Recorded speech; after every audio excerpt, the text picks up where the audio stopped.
Hello viewers, Media J2K here with finally the Post Prelude video. In this video we're going to open up this classified set 181.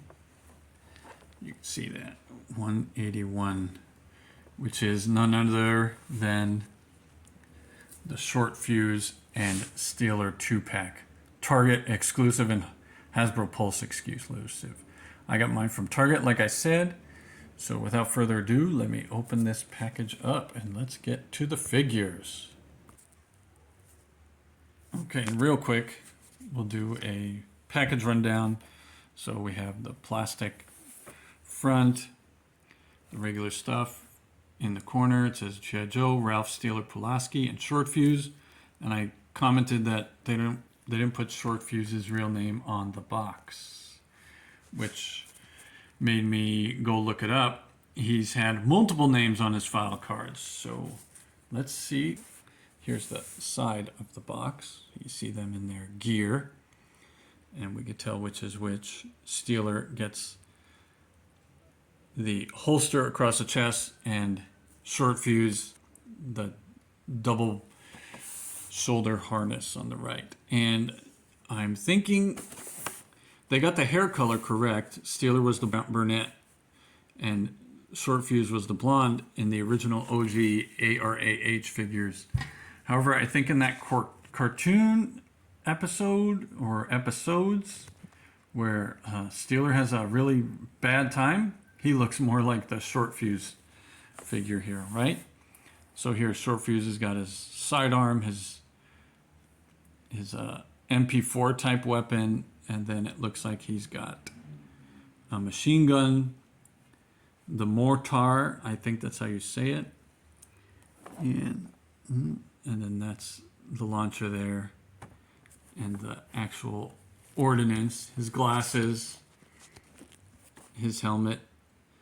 They both come with a knife. The shovel, in theory, would be for Steeler, right? Because he would have to dig the Mobat out if it gets stuck. If. And he comes with, looks like an Uzi and a sidearm, and then there's some blast effects. And that's like a post-firing of the Uzi blast effect, right? And there's the Uzi firing. There's the long one here is obviously from the pistol, but this spray is what the Uzi would look like.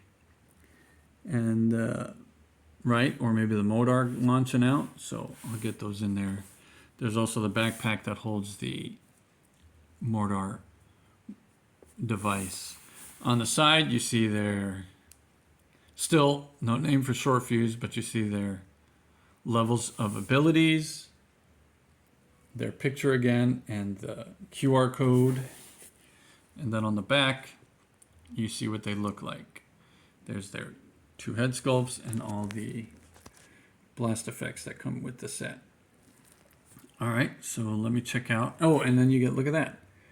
You get their abilities and levels again. Huh, interesting. And the top is the top, the bottom is the bottom. Mine got a little ding there. I think there's the side to open, but I accidentally cut the other side. So I'll just go with it now. All right, got the figure tray out of there. Here you can see a little bit better the weaponry, the glasses, the figures, their helmets. Let me get the box out of the way so we have less shadow. And more blast effects. So I'll start pulling this stuff out as fast as I can. Okay, here we are. Got the figures out with most of their accessories. Short Fuse, I put on his, since he came out in 1982, these would be Clark Kent glasses, would they not? Or would they be, since we got this exact figure post Jurassic Park of 1993, would they be Ian Malcolm glasses? If you remember the Jeff Goldblum character in the first Jurassic Park movie, he wore glasses with the shaded lenses, I'm thinking, if I remember correctly. So I guess we could say those are Ian Malcolm glasses, but they do look like Clark Kent glasses at least from the comic book. In the Christopher Reeve movies, they look different, the glasses. So getting the mortar round out of the package, it popped out, fell on the floor. The plate also popped out of the tray, fell on the floor. So I had to be careful with everything else. But let's get these guys suited up, geared up. Okay, so I got their knives out, and when there's a mini accessory and it's taped in place, what I do is I cut the tape on one side of the accessory, and then you pull the piece out and the tape is still attached to it, then you just detach it from the tape. I think it saves it from getting falling. If they're not taped in, you just got to be careful. All right, so let's get there. Now let's get them geared up. Okay, I did Steeler first, and let me point out, okay, got his knife there in the holster, and his Uzi goes on the leg holster, and the suppressor doesn't have a devoted slot in the holster, so it must just be attached at all times. But the way they packaged it was the Uzi was inserted into the plastic tray with the suppressor attached. So when you pull them out, one comes out before the other and it bends. You can bend it back, but this is a problem they have there. And now you're stuck. They should definitely provide the suppressors separated from the tips of the weapons. And then on his chest is his other holster for his sidearm. And that's nice. This holster rotates. So I presume you could just pull it right off if you wanted to so it doesn't get in the way. The helmet, you had to press. I pressed it, and then you got to press it again to get it down firm on his head. And then the goggles work like they should. The communications device, soft plastic, so it gets stuck in its position. Eventually it'll lower into position, I'm thinking. But the helmet fits good. So that's all of Steeler. All right, and now with Short Fuze, I'll gear him up in a second. Okay, Short Fuze is geared up. Can't have his helmet and glasses on at the same time. But he can hold his rifle, but his fingers were really tight, so I didn't want to force the index finger into the trigger slot of the rifle. So we'll keep it like that for now. His glasses got a little knocked out of place. He does have the radio there on his shoulder, if you could see. And it looks like maybe I did it wrong, but the plate can move into a hole on the mortar instead of sticking out the bottom, which could, in theory, knock it off of the whole backpack piece off of his back. Yeah, I put his helmet in his hand. I put his sidearm in the holster. Let's see if we can focus this better.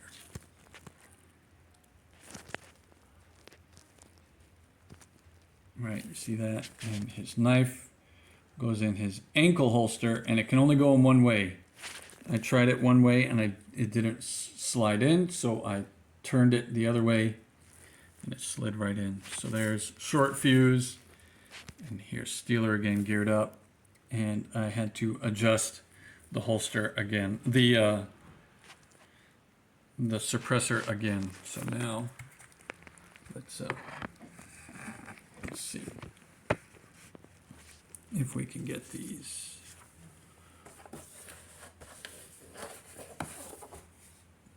posed in any kind of way. Or let's talk about articulation. So he's got the neck movement, as you can see. Gotta be careful. And the head movement. The head can turn a little obstructed. The head goes to the left. To the left, it turns pretty good. To the right, it gets stuck there on the shoulder strap a little. But still, you can go all the way around. So, good for Steeler. And right now, because I couldn't get the QR code to work, I'll tell you Short Fuze's real name on Wikipedia is Eric Friedstadt. Eric W. Friedstadt. I think that's how you say it. But on his file cards, if you look them up at yojo.com or wherever they have the Jojo file cards also, you could see his other names that they've given him throughout the years. All right, so Steeler's elbows, stiff, pretty stiff.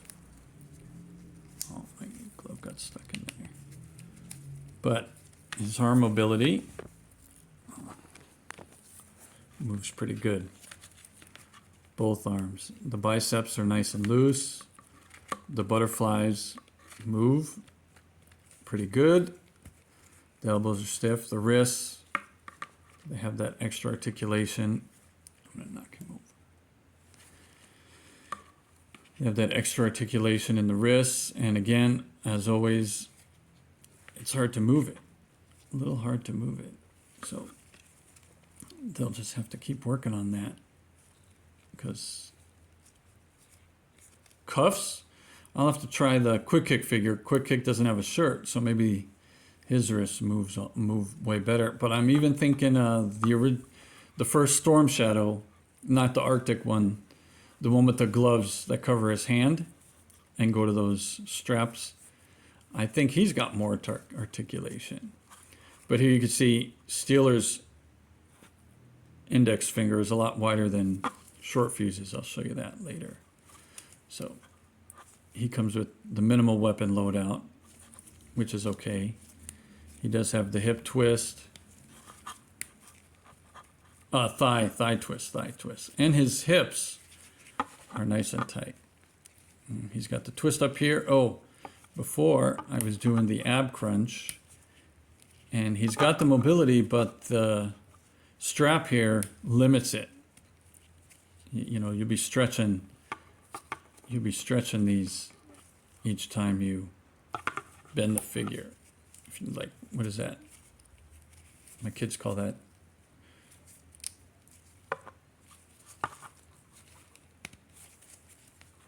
Let's see if he can do it. The Jojo Pose, I think that's what they call that, right? So he can do it, just you're stretching his holster harness here. His neck is a little crooked. I turned it too much, so I'll have to work his, oh yeah, look at that, moving it. I'll have to work it back into place. Yeah, so the Adventures of Figures, articulation. His neck is moved out of place. I got to move that back into place. But he twists good, but again, you're dealing with this harness. So you just gotta, yeah, and it straps to his leg, so both legs. So mobility is gonna be whatever you can get out of it. Because I'm thinking the only way to take it off would be to pull off his head and then pull the whole thing up, get it around his arms and then down each leg. Yeah, I'm not gonna try that. I'm not gonna try that. Because I saw a video, a guy asked for the polar bear leg that came with that Snake Eyes polar bear set, and they sent him a whole Serpentor air chariot as a replacement for the polar bear leg. And the comments were like, that thing's been sold out and Hasbro's just got them sitting around to mail away for free? What's up with that? So yeah, that's what the guy said the video was. I'm not saying he's a liar. I'm just saying he could have just made it for the video. That's all. But I believe him. I believe Hasbro accidentally did something like that. I remember years ago I had a toy that broke. I wrote Hasbro. I said, hey, this piece broke, this exact piece, and they mailed me that exact piece. Because that toy was still in production. But why wouldn't the polar bear still be in production where they had to send a whole other completely different figure that has been quote unquote sold out. Now, I think if you go change your location settings on HasbroPulse.com, like if you go to the UK store, a lot of the G.I. Joe classified figures that are sold out in the US are still available in the UK. So in theory, you find yourself a contact in the UK, they order it, and they ship it to you, and you just pay all that extra international shipping. Is it worth it? If you really want the figure, I would have to say yes, it's worth it. But there's no reason why Hasbro just can't, I guess they can't re-import those figures back into the USA. But they should have a way that you can order it through Hasbro right from their UK store, and you just, right? I don't know that you can. I've never tried it. Maybe you can. Maybe you can. But it seems like the shipping options you have when you're in the UK store do not include USA. That's why I said I think you need a contact over there. You can't just get them to ship from the UK Hasbro to your US address if you have a US address. If you live in Europe, maybe you can get the UK stuff shipped to where you are. So as you can see, Short Fuze's finger doesn't want to cooperate very well. And his glasses don't either. Let's look at his articulation. Well, let's take his backpack off before I break it. Oh, and the gun, all right. So he articulates good, and there's no obstruction with the web gear like there is with the Steeler figures, so that's good. He's got a waist belt that you can push down onto his waist, and then he turns all the way. I don't want to turn it all the way, but he turns all the way. He moves really good. His arms, his biceps are really loose. You see that? They're really loose. But his elbows tight as always. His wrists, they don't have the up and down articulation either. His shoulder is good. Shoulder's tight. And the butterfly does its little bit. The butterfly on his left also does a little bit. But his left bicep is also just as loose as the right. The wrist, the same thing, rotates, but I can't get it to... Oh, look at that. This one goes down pretty good. His left hand goes down pretty good, up and down. His left hand's got the good mobility. What about his right hand? See, his right hand doesn't. Seems like either the hand's too far in or the cuff is too much thicker on the right hand. But his left hand, look at that, perfect. Yeah, I wonder how that gets through QC. Trying to get his elbow here. Oh, no, all right. I won't fight it on film here. But the thigh twists, they're good. The holster doesn't, for this pouch, the holster doesn't obstruct the thigh twisting. The holster for his sidearm also doesn't obstruct the waist. We did that. And his legs aren't loose. I think it was the Pythona figure, wasn't it? She was a little loose there in the O-ring area. His knee is tight. But he's got and this holster of the knife, I can't get it to stay in place. Each time I touch his shin, it moves. The boots, again, typical. The side to side isn't as flexible, the side to side. Kind of like Pythona. Oh, there we go. There. Loosen that up. There. His right foot moved right away. But let's try and get his knee to bend. Oh, no, I won't fight it. Let's try Steeler's shins move. No problem there. And his ankles move really good. No problem there. Up and down too, of course. All right, let's get some poses then and stop fighting with the figures, right? Okay, tried to pose them, at least Short Fuze, like the box art, and I got it as close as I could. Let's take a closer look. So there's the box art. He's kneeling on his left knee. He's got the ordnance in his right hand, and he's adjusting the launcher with his left hand. So I did have his hand on the tool there, but it fell off. And I did have his hand around the mortar a lot better, and it slipped out. So there we go. We'll just have to keep working it. But I like Steeler here. He's standing pretty good with his Uzi. So he's gone all snake eyes, right? Let's get some blast. All right, I'm thinking those blast effects go with, you know, the different rifles. Let's see, yeah. You could put one in there too, but nobody's holding that, so it wouldn't be firing by itself. And none of them are made to go inside the mortar launcher. So they're all various, but you could put them all together. So it's like Steeler's really blasting away here. Really blasting away. There's still the individual blast effects that go with, well, the one goes with the Uzi. I'll put that on next. The other ones go with the sidearms. But I will try and do that real quick here, and we'll finish this up. Okay, finally got some more light. Try not to get many shadows here. But there, I got his hand closer to the tool. I guess it's the, no. One is elevation, one must be range to target. It's not like a targeting device, but it must help with targeting, right? And I got the ordnance better in Short Fuze's hand.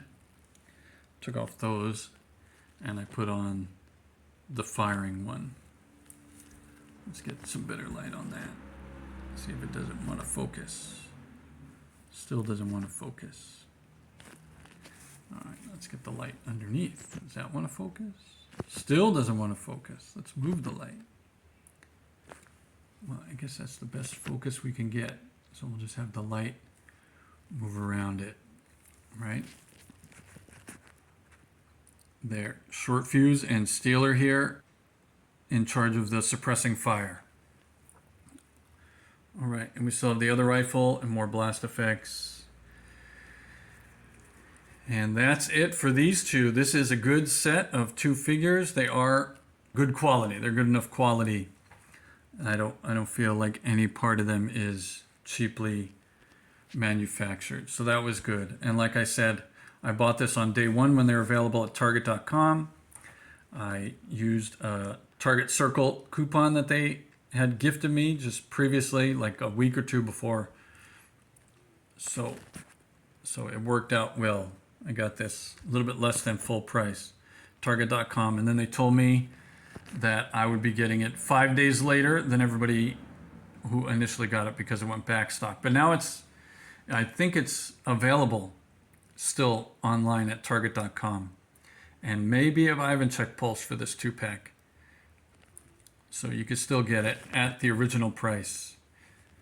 It was $54.99. I think it's still that. All right, so thanks for watching. And my next video will be a follow-up to the previous videos. But this is the Post Prelude for the fall offerings. Jojo! Thanks for watching. And thanks to those of you that like, share, and subscribe. All right, quick post-credit scene. I got the figures back in their tray, and I made a little adjustment to reinserting them. Most everything went back where it belongs. Everything. However, if you noticed, I left his sidearm on his chest holster, and I split the suppressor from the Uzi. So I put the Uzi where it goes, but I put the suppressor where the sidearm goes, and it seems to fit in there nice. So next time you pull them out, they won't come out bent. There you go. That'll save you a little bit of headache, and I'll take that shovel out next time. All right, thanks again for watching. Thanks to those of you again that like, share, and subscribe, and Jojo.